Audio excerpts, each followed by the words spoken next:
システムが一方的な試合展開を作りやすかったりして、その駆け引きっていう面においてはちょっと守備的な面のバランスがあまりうまくいってなかったと思っているので、シーズン2においてはその 3D 格闘ゲームの横移動を中心とした守備だったり、攻めを仕掛けられた側が守る時の守りやすさと。Hello everybody and welcome back to another video. It's Aly Kat here, and in today's video we're going to be talking about the Tekken 8 Season 2 emergency patch details and the update, which is basically deployed like today and the 17th of April. Alright, so let's go back a little bit. So if you've not seen my previous video about the current state of Tekken 8 and Season 2, you're more than welcome to click the link in the description and you can watch that video right here. Okay, so to give you a very quick overview, Anna Williams was part of the first character of the DLC for Season 2. Okay, so for those who purchased Anna, they had a few days early bird access, and then the main Season 2 dropped for everyone at the beginning of April. Okay, so as soon as Season 2 launched for everybody, that's when problems started happening. Tekken 8 Season 2 was supposed to focus on defense, which was like the clip at the beginning of the video, which was taken from the EVO showcase about Season 2, and it was a developer talk about what was going to happen in Tekken 8. And they did acknowledge that there was quite an emphasis on it being aggressive, and they wanted to deploy more defensive mechanics into the game. Essentially what they said they were going to deliver, and what they actually did deliver, was quite the opposite. It was basically more of an offense. So every character got a new move, and some of those moves had a ridiculous frame advantage over others. So a lot of characters got affected, unfortunately, including my lovely Zafina. So what happened was, a lot of the characters who were kind of already pretty good, to be honest, have now become into complete monsters and have made it a lot worse. Certain characters had like certain frame advantages. There were characters like Jack 8 with a bug. Characters like Jin were able to put you in like a bit of a frame trap, and yeah, it was a bit of a nightmare. So much so they had to address it. Okay, so they announced this at the beginning of April, right after launch, that they were going to do an emergency patch update. And so on the 14th, which is like the beginning of the week, they were talking about what they were going to actually do and when they were going to deploy it. So they said they were going to deploy it on the 17th of April.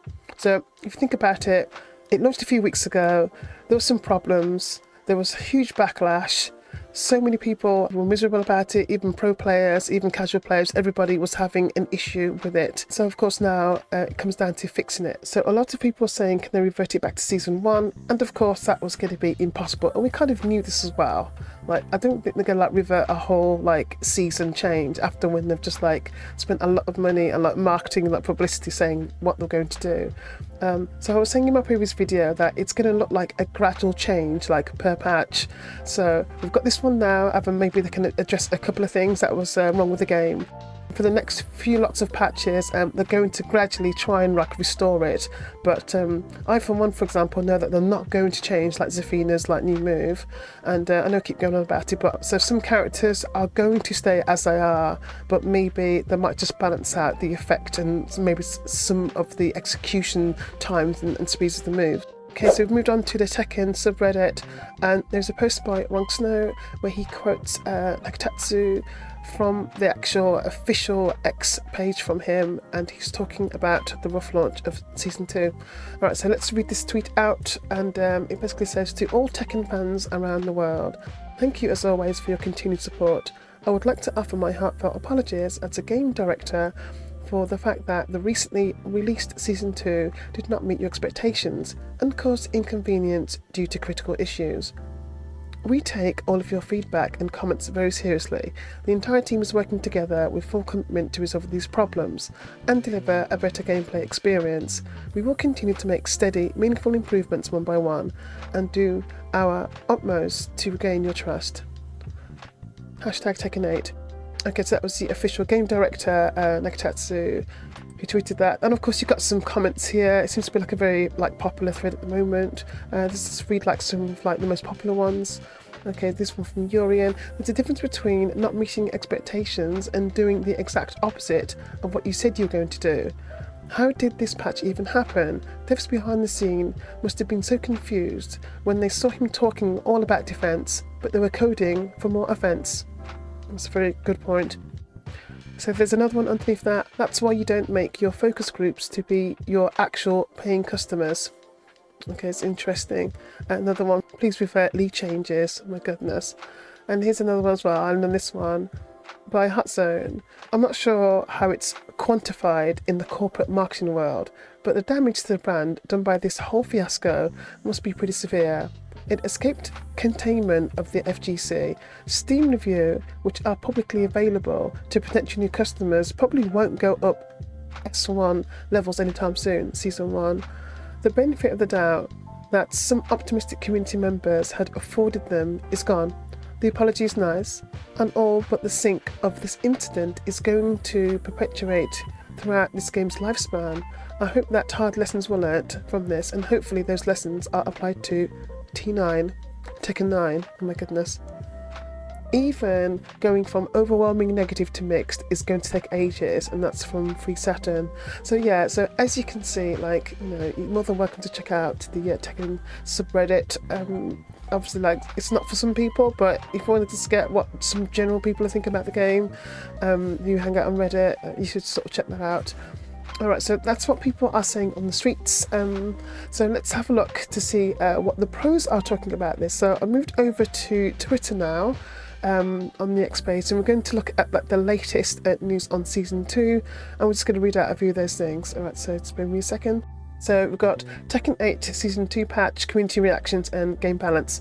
Alright, so Tekken 8 has released an emergency patch 2.00.02. In response to community feedback regarding Season 2 changes, this update focuses on balancing gameplay by reducing aggressive mechanics like wall stagger, heat engagement and chip damage. Whilst the patch has been met with some optimism, the community's response is mixed.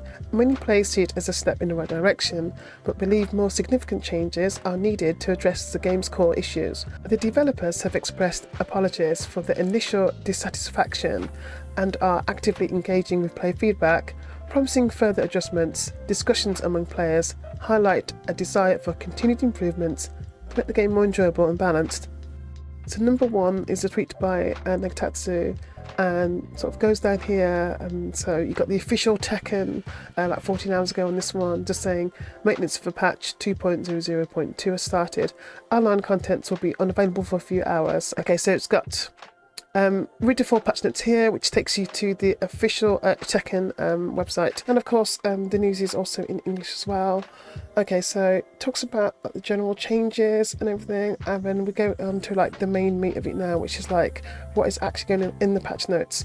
So first of all, as you know, they go through the common changes, which is like for basically everybody. For gameplay in terms of health gauge, throws, heat engagers, heat dash, and like chip damage and like key charge, and things like that. So these are, you know, all the common moves to start off with.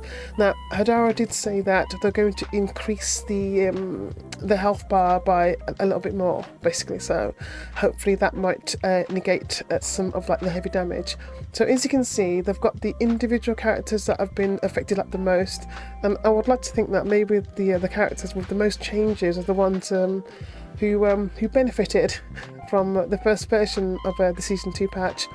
So it's the Jack 8s, the Jins, the Eddies, the Juns as well, Kumas, and who else? Oh my god, King. And Lars had quite a lot of changes, so maybe those characters were the ones causing like the most hassle. I do remember seeing some clips on Jin, and I think I got caught in quite a few of those like infinite kind of combos sort of thing, so it was like quite excessive. And guess what? Poor old Zafina, they've changed during Scarecrow stance. They've basically, like back at 1-2, changed the opponent's behaviour on hit to make them stand up, facing forward. This change was made because the long period of unrecoverable time allowed for unblockable situations with sidesteps and axis shift attacks. Adjusted the collision on hit to reduce instances of characters swapping positions near walls. Alright, so we are going to get in some games after this. I'm excited to go back in there and try this out. I wonder if those little changes are enough to make the game a bit more palatable for a lot of people. I do wonder if this means that the game's going to be a bit more accessible to a lot more people, and the games won't be as aggressive, but we can see, because I did have a little bit of a go on Season 2 when it came out, and as I've sort of said to you before, I just didn't like how it was playing. On my video, which I've already linked in the description, there are quite a few people in the comments just giving feedback saying that they're actually playing other games or they're avoiding ranked altogether. Some of them even just not playing Tekken 8 right now and playing other games. Okay, so before we finish up here, let's have a look at some FGC tweets about Season 2 so far, like Tekken 8. So let's have a look at Michael Murray. He says here, here's the patch notes. This is just the first step in many changes to correct the balance of the game. Sincere apologies and thank you for your patience as we deal with these issues. I will continue monitoring your community posts for constructive feedbacks. Alright, okay, so that's Michael Murray. Okay, so there's that note in the FGC. Rip, well-known commentator. Okay, so this is what he says about it. Solid first patch, but oppressive situations remain. Health 180 to 200. Thumbs up. Rage activates slightly earlier now, thumbs down. Heat engages +9 instead of +17. That is 2 thumbs up. Wall stagger removed for a bunch brackets all moves. 2 thumbs up. Paul, Jack, Anna, bugs fixed. 3 thumbs up. Jin, Lars nerfed. That's a thumbs up. Chipping heat reduced 30%. Season 1 now 20. 2 thumbs up. Key charge reduced damage 150% to 110. Even Whacker, just give it CH back. Okay, 2 thumbs down. Brian New Hatchet, -13, no wall splat, thumbs up. King 322 nerfs, thumbs up. So just a few comments that snuck out to me. So as you know, like as more people are sort of waking up and playing the game, we're going to get like way more feedback. So it's something to keep an eye on what's happening. So yeah, I hope you enjoyed the update on the emergency patch for Tekken 8 Season 2. And I really hope that people who have left the game can come back and start to enjoy it. But you know what, this might take a while. So it just depends. So I'm going to look forward to jumping on Tekken 8 and giving it a try with the new patch updates. Hopefully the game will be a bit smoother to play and will make it a bit more fun again. But we'll have to see. This might take a while. It's just one of those things at the moment. Anyway, as always, don't forget to drop me a follow on Twitch at Alyssa Kat Pink, and if you like the content, you're more than welcome to drop me a free subscribe onto the channel. And if you really want to support me, don't forget you can click a link to my Ko-fi, and how about you can buy me a coffee, how about that? So thanks for tuning in as always, and I will see you again on the next video.